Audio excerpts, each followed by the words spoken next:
พี่น้องเลยเนาะกราบทักทายสบายดีเด้อพี่น้องเด้อเนาะสบายดีพี่น้องFCบ่ตะกูก่อนพี่น้องเลยบ่ตกโอ้โอ้เอาที่ว่าคำละก็เดียวกินเพียงก็ได้โอ้เอ้ยพี่น้องเลยบ่ตกว่าบ่พอเดียวกินเพียงนี่เย็นนี่แหละสบายดีเด้อเนาะทำมาครับสบายดีพี่น้องเลยกินพวกไงนึงเนาะโอ้พี่น้องเคยฝนตก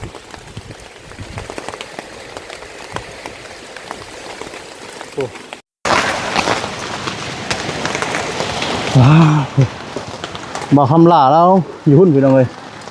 เนาะโอ้หอบเติบพี่น้องเลย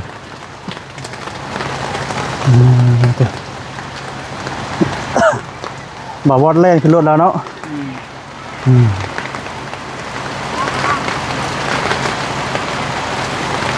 ถ่ายภาพบรรยากาศพี่น้องเลยเนาะตอนฝนตกวันที่ก็ว่าเสียนที่พุ่นบ่รถกิ๊บเลยตัวลงบ่เล่ทางคอยกินนี่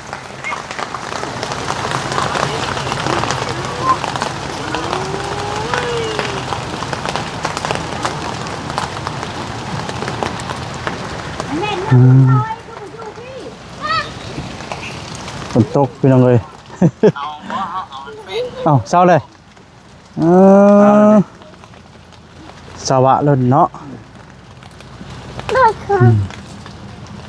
บรรยากาศพี่น้องเนาะค่อยขามยำแรงมาแล้วฝนตกฝนลิ้นพี่น้องเลยมาครับเอายังเอายังตัวน่ะไก่เลย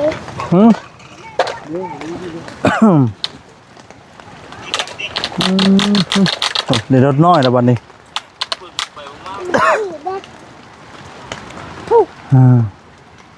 คุณเช่าช่ำเนาะโอ้โหมาบรถบันพุ่งเลยเนาะมาทางห้องเวลาพุ่งเลยบ่มันคิดว่ามันคำหน่อยดิ6 โมงเลย5 โมงพี่ทนไว้ก่อนก็ได้จะถอดบ่ไม่ได้ถอดบ่เราบาคำละตอดงัวแล้วเขาเนาะ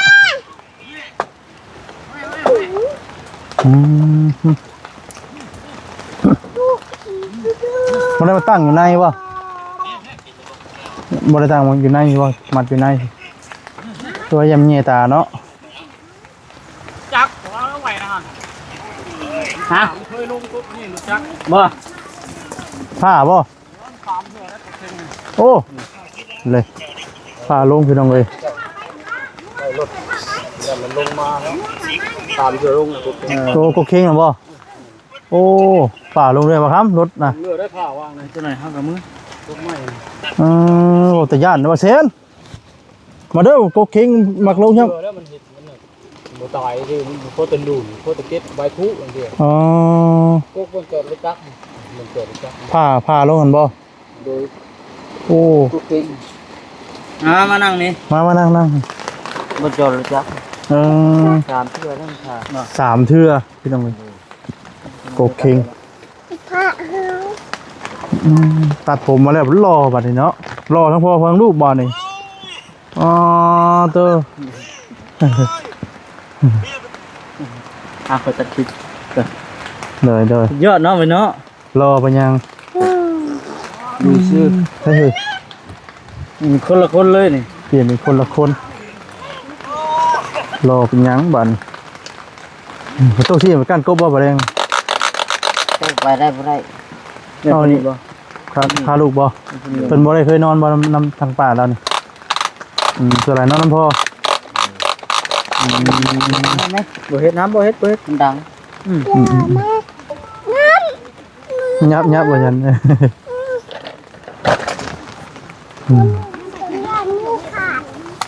ไปเศร้าเลยบ่โอ้หมื่นมาทางน้ำเลย ทำทางบ่คำแล้วบ่คำกินรถจักรครับ มันรุดอยู่ดินี่ เพแล้วบ่ นี่ดิ ว่าสิไปจกน้องให้ระบ่าวอยู่เพเลย นี่ไม่ใช่หนึ่งเลยยี่เฮ็ดลงคลิปบุทอยทั้งนั้น บ่ยอมเนาะบอกเพิ่นไว้ว่าแต่มันเคยผ้าอยู่ มื้อนี้ก็เพ่งได้เช้า ฮะ คุณบนจรจักรครับคุณ คนละกกบ่โอ้ยกกเข่งเนาะ เพ่งตัวนั้นคุณนี่ทุกอะไร อยู่กงไม้ย่านคือหยังพี่น้องเนาะไม้ก ก็ ก จะ ตอ ว่าน สัญญาณก็จะว่าผ้ากองใหม่เนาะ มันดูดเนาะ สัญญาณมันอยู่ในกองใหม่ได้ มันดูดมันเป็นตัวรับสัญญาณเนาะ เฮ้ย เป็นได้ใช่มื้อนี้มีภายในครับมาแจ้งข่าวดงข่าวดี มีเขาเอาคุณมาหา หลายคนอยู่เนาะที่ว่าเขามาแจ้งข่าวดีว่าได้อกดีใจเลยพี่น้องเลยเนาะ สัญญาณ ข่าวดีมีแต่ว่ารอพี่น้องเนาะมีแต่ให้ทางนั้นยังเกาะลุงเราชื่อลุงยังเกาะลุงเสิร์ชว่าคือเสิร์ชเนาะให้ทางลุงเสิร์ชเราไปถามทางในบ้านเนาะมื้ออื่นไปถามมื้อแลงอีกแล้วเนาะอย่างมื้ออื่นเนี่ยให้คำตอบพี่น้องเนาะว่าซื้อขายมื้อใดให้ได้พี่น้องเลยเพราะว่าทางทีมงานก็สิได้มาซื้อขายเรื่องดินนั่นแหละพี่น้องเลยเนาะตอนนี้ก็งบก็มีนำทางสบุญพี่น้องเลยเนาะทางสบุญมือหนึ่งพี่น้องเนาะนำมาเวียงมือหนึ่งบอดมือหนึ่งแล้วก็บอเซน20,000พี่น้องเลยเนาะก็ถือว่า50,000ก็ถือว่าครบเป็นที่เรียบร้อยแล้ววันนี้พี่น้องเลยในเรื่องงบสุดินวันนี้รอแต่ทางเจ้าของที่ดินเนาะและกับทางในบ้านอะไรพี่น้องเลยว่าเพิ่นพร้อมมือใดอะไรพี่น้องเนาะเดี๋ยวงานดูว่าเพิ่นติดค่าทำให้ลำหน้าบ่ดูว่าในใดอะไรพี่น้องเลยเนาะถ้าว่าเพิ่นแล้วทำให้ลำหน้ากะจังว่ากันพี่น้องเลยนี่แหละเลยให้ทางพอสมเพิ่นถามไทยเบิ่งกับทางลุงสื่อพี่น้องเลยให้ไปถามเบิ่งว่าในบ้านเพิ่นสะดวกมื้อใดอะไรพี่น้องเลยเนาะ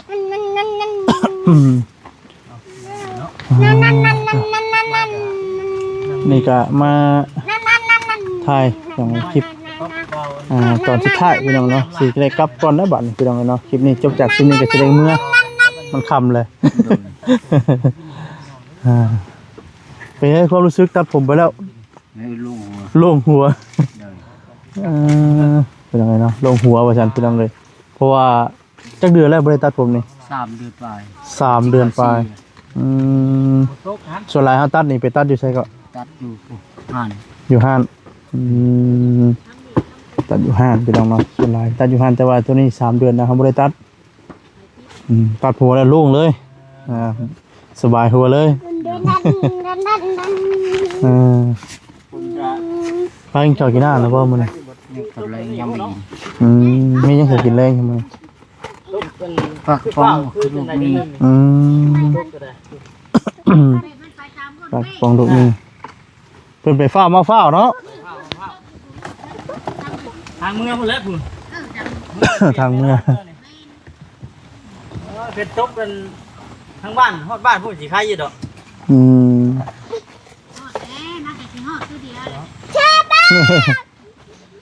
แต่ว่าเบิ่งแต่ว่าเฮาเบิ่งมันมีมันไหล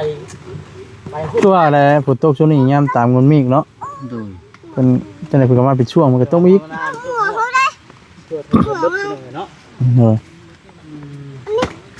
สบายดี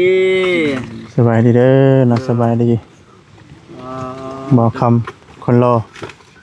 กิโลซะมันออกหลังคนละคนเลยเนาะคัก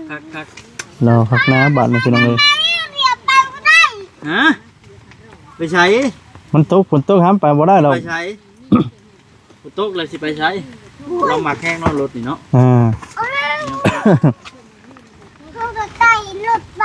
ลูกเราบัดตัดได้หน่อยนึงพี่น้องเนาะเพราะว่าบ่ใหญ่มันเหี่ยวก็นั่นแหละนิดหน่อยน้ำก็จะกรอบไว้แล้วจะไปอาบน้ำอยู่ใช่ไหมกินน้องเขานายน้องเขานายน้องนาย เอ้าเพื่ออาบน้ำพวกนี้ มาอาบมันโยกมันยากพุด โดนตุ่มเลย โดย ตัวมันง่ายดีเด้อ ง่ายเนาะไม่ได้หยุ่มไม่ได้หยังอีกเนาะพวกเราก็ไปอาบ ไอ้น้อยคือไปอ่านอยู่ว่าไอ้น้อยนะมือหนึ่งอ่านอยู่ว่ามือหนึ่งนี่ อาบแล้วโดนลง โตลง ใส่อ่านก็พอแล้วเว้ย อย่าโตผู้เดียวเด้อย่านไหนโตผู้เดียวเนาะ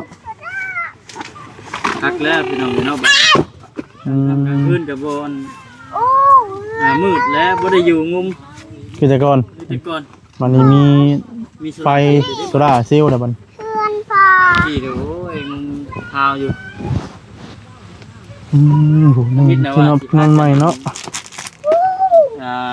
ตกลงกันมื้อนี้เนาะ โดย เรื่องดินเรื่องดอนเรื่องเงินนั่นแหละพี่น้องแต่ว่าอีกคนหนึ่งเพิ่นมีเวียกฝ่ามือก็เลยอันเป็นมื้ออื่นซะ เดี๋ยวว่าให้ทั้งอันผู้ลุงเรานี่บ่ ไปถามเนาะ ทานในบ้านบ่ ให้ทั้งผู้ลุงเราไปถามในบ้าน เป็นว่างบ่มื้ออื่นนี่ใดติ แม่นให้ทั้งลุงเราไปถามถ้าว่าว่างก็จะได้เฮาก็สิได้ประสานงานกันนะ ถ้าว่างสิตกลงเลย ตกลงเลย แม่นก็ให้เพิ่นมาเลยมื้ออื่นเนาะ แม่น เพราะว่า ทางทีมงานเฮานี่บ่ได้อันมีหยังแล้วเนาะ แม่นมันก็พร้อมอยู่แล้วนะอย่ามาถามตั้งแต่ทางในบ้าน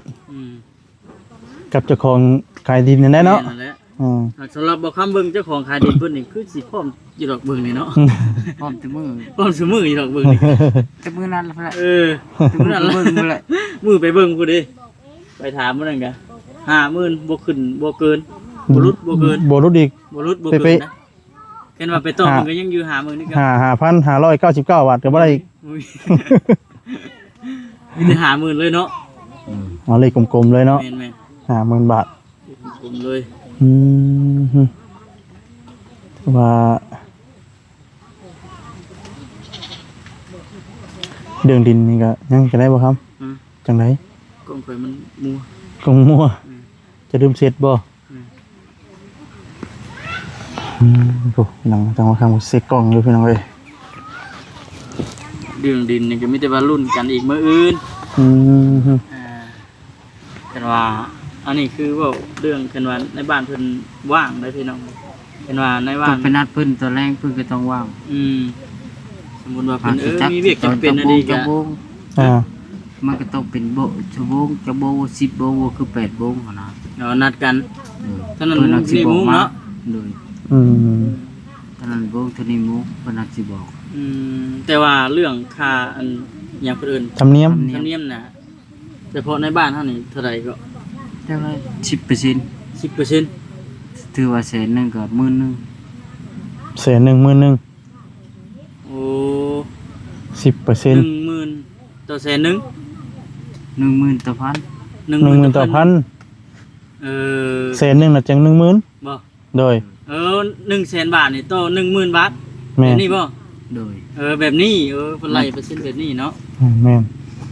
ว่า 10% ก็ค่า 5,000 ก็ประมาณตกอยู่ 2,500 เนาะ ประมาณนั้น แม่นบ่ โดย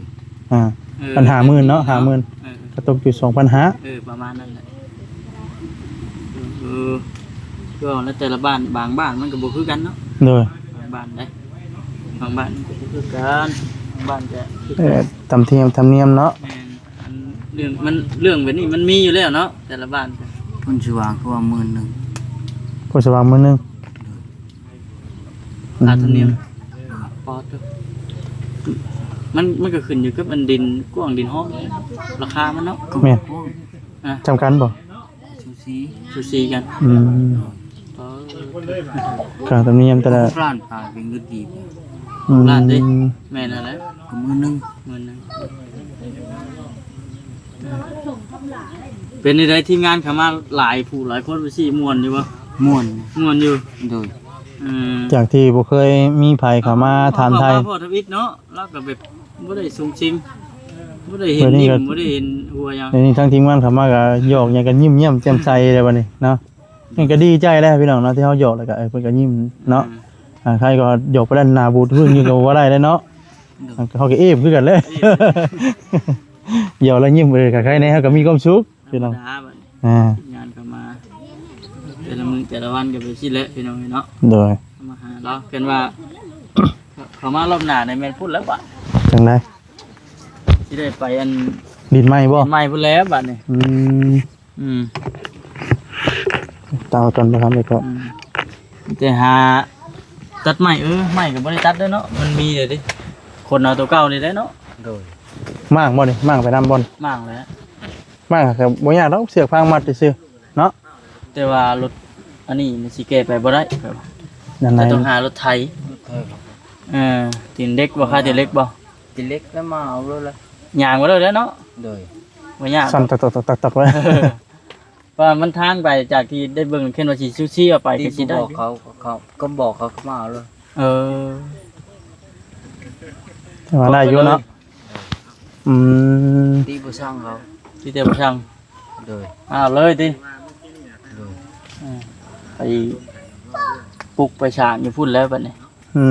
ม สิได้เฮ็ดอยู่เฮ็ดกินเองแล้วบัดนี้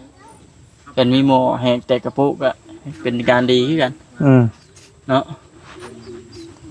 ในเรื่องหมอให้เตะกระปูนี่ก็ยังทันได้มี ยังอยู่ เนาะแม่นบ่หมอต้มหมอแกงยังบ่มีนะถ้าว่ามีเฮาเตรียมไว้น่ะดีเด้ แม่นนะ บัดเฮามีพร้อมเฮาก็ไปพุ่นเฮาก็เฮ็ดกินเองเลย เผื่อทีมงานเขามาสิห่วยต้มมีต้มมาม่ากินน้ำกัน แม่นชุมแซวกันเนาะ แซวกัน ม่วนนํกันเด้อ ตุ่มไก่นะ โอ้โห แล้วคักก็เด้อ เออ มันก็แซ่บแล้วแหละบัดนั้นน่ะ แม่น ต้มไก่ มีรุ่นบัด บุญบัตรอันมีข่าวดีใหญ่ๆก่อนตอนน่ะ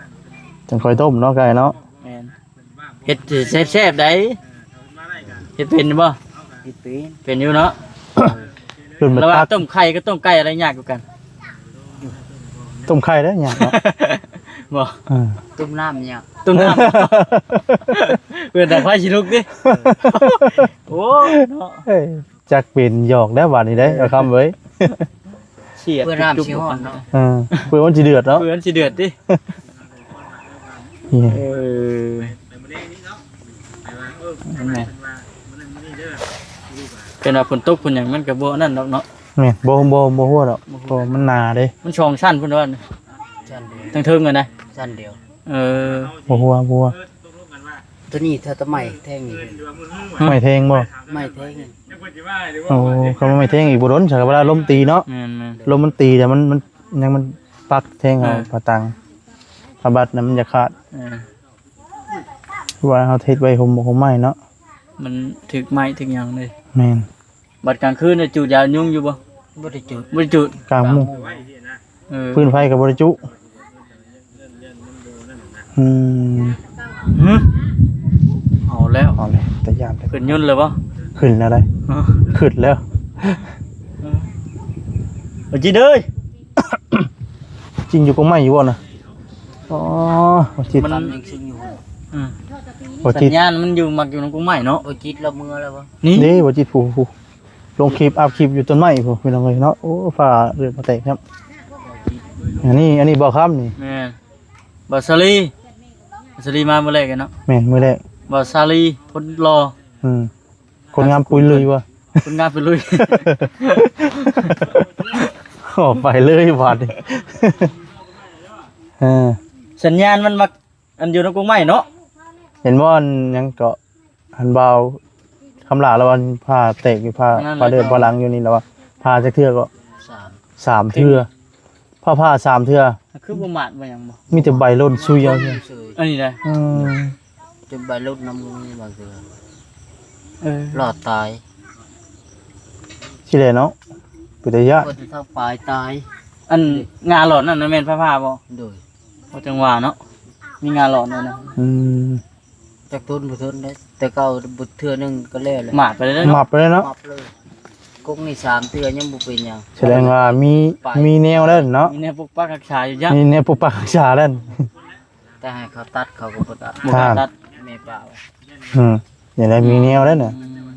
เป็นมีแนวปุ เพื่อ ปปั สิ ก รัก ษา เบิดอยู่สู่โศกสินเพื่อสิมันสิฮักกับสู่โศกสินเบิดอยู่ โชว์2เซนมันแข็งเนาะ ไม่เค็งเนาะ มันแข็ง แข็งนี่ไม่เค็งสุดยอดนะ เขามารุ่นคนบักก็บินไปหลายบ้องอยู่นะ หักส่วนหลาย ปวดยาอะไร อ่า เบิดละคนเลยเนาะ เมื่อย ผู้มือนี่แม่นจักใส่รถเนาะ หากมีช่วงเวลาควรก็เอาควรอยู่ อืมอีกเจ้าหน่อยพี่น้องเนาะอีกเจ้าหน่อยจังสิได้พากันกลับถ้าทางอันทีมงานเพิ่นอบรมกันอีกก่อน เนี่ยเรื่องนี่แหละพี่น้องน้ำเรื่องทางลุงสืบเราน่ะไปถามไทยทางในบ้านเนี่ยพี่น้องเลย แต่ว่าหลักๆเลยก็เฮาฮู้เลยล่ะคืออันว่าเป็นมื้ออื่นเรื่องที่ดินมะเร็งนี่ต้องนอนเอาเลขเด็ดให้เด้อมะเร็งเด้อตั้งใจฝัน ฟันอยู่บ่คืนนี่บ่ฟันเลย โดย ตีแต่ว่าเจ๊งไว้พูด โดย ตีแต่เจ๊งไว้ เจ็บมับ นอนเจ็บมับ เคยอยู่บ่เคยฝันบ่ฝันแบบ เคยฟันอยู่บ่ ถึกเลขมีคนบอกเลขถือบ่ เคยอยู่บ่เคยฟันเคยหยังอยู่บ่ คือแต่เขาได้ชื่อ อื อื ม ม เคยอยู่แต่บ่ได้ซื้อนั่นแหละพี่น้องเนาะ ช่วงมันเกิดใหม่ๆชื่ออยู่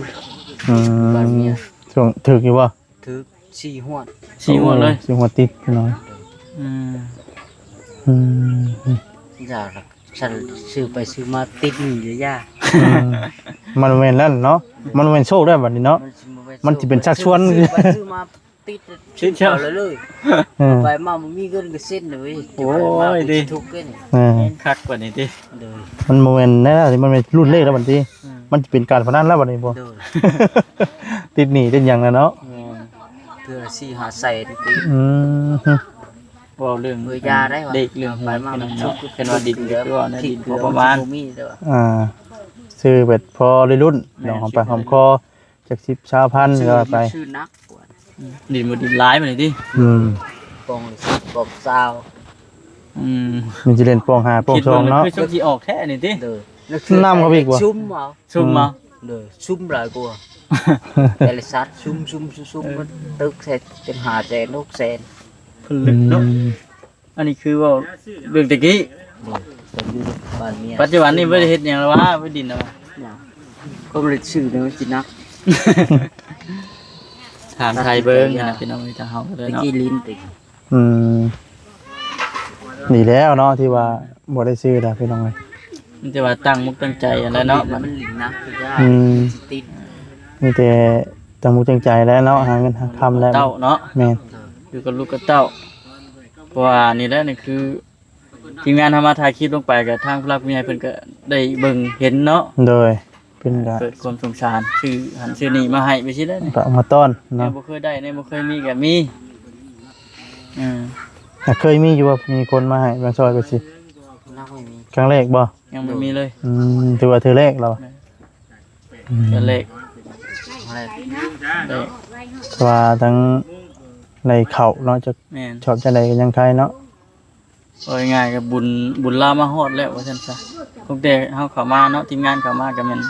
มีการช่วยเหลือเล็กๆน้อยๆทยอยกันเข้ามาหั่นแฮงเงินบัดคุมื้อนี้บัดแฮงเงินของขวัญชิ้นใหญ่ช่ำบัดนี้ เป็นมื้ออื่นนี่บัดนี้ พอดนแต่ว่าเรื่องสามนกสามโนจะมีบ่ มีบัตรสมนูตะกี้เฮ็ดน้ำเผามันไปเจออันนั้นกันนะย่า อืม ป้าให้เขา ปลาเลย มีแต่เพิ่นว่าเฮ็ดก็เสียดใหม่เลยบัดนี้ติ เลย อืม อืม สามโน สมนกปัวตัวเด็ก เพราะว่าชื่อดินต้องได้มีเนาะ เพราะว่าเพิ่นว่านั่นก็คือปัจจุบันนี้เรายังบ่ได้มีกันมันซ้ำเป็นคนตกหล่นเลยเนาะ อืม มีบัตร มีแต่บัตร บัตรประชาชนบ่บัตร บัตรมีแต่บัตรประชาชน บัตรประชาชน แต่ว่าบัตรประชาชนชื่ออะไรบ่ครับ ฮะ ชื่ออะไรบ่บัตรประชาชน จังหว่านี่นะ บัตรอะไรบัตร บัตรประจันตัว บัตรอะไรไปทำงาน บัตรสปอร์ตบ่ บัตรสปอร์ต อ๋อจะเคยไปเฮ็ดเวียกอยู่ไทยบ่ เฮ้ย ไปเฮ็ดงานหยังอยู่ไทย งานสวน งานสวน เลย ไปจักปีงานสวน เกือบปีเลย เกือบปี ไปเฮ็ดงาน 8 เดือน งานสวนหยัง ชวนทุเรียน สวนทุเรียน พอดีไม่เท่าทั่วไปเลย อืม ตอนเป็นหนี้ถ้าแกหมื่นหนึ่งยังไปลงไปจ่ายเลย ปัจจุบันนี้ ยัง ปีนี้เท่าแก่ปีนี้เท่าแก่มื้อหนึง เลย ยังบ่ทันจ่ายอยู่ อ ถูกไปบ่ได้ลูกเลยเด้อบ่ลงก็ยาก เพิ่นจ่ายให้จะพุ่นดอกจัก รู้ให้บ่ต้องจ่าย โดย เป็นหัวจ่ายเลย โดย อืม เนาะมันจำเป็นเลยเนาะ โดยพี่น้องเอ้ย เอาก็ไปบ่ได้ นี่แหละเนาะ แม่นเอาก็มีแต่ว่าถือว่าวิทย์ไปแล้วเนาะดึงอดีต แม่น อยู่กับปัจจุบันบัด แม่นอยากจะตีกับอดีตเนาะ แม่นเคจะคลิปนี้ก็บ่คันสิจบก่อนพี่น้อยเนาะ จะได้อันก่อยบ่ครับ ตามเบิ่งไปนำกัน จะมา 5นาทีละ ฮะ ก็หาละ เซาหาเลย แม่น เอาสิได้จบคลิปเพื่อกันได้ฉันเนาะพี่น้องเอ้ย มื้อหน้า เอา มื้อไหน เตรียมลาก่อน มา บัด อี นี้ กเนาะ แม่นมื้ออื่น อืม มื้ออื่นพ่อกันไหม โดย นี่แหละพี่น้องเอ้ย สบาย สบายดีเด้อสบายดีพี่น้องเอ้ยเนาะ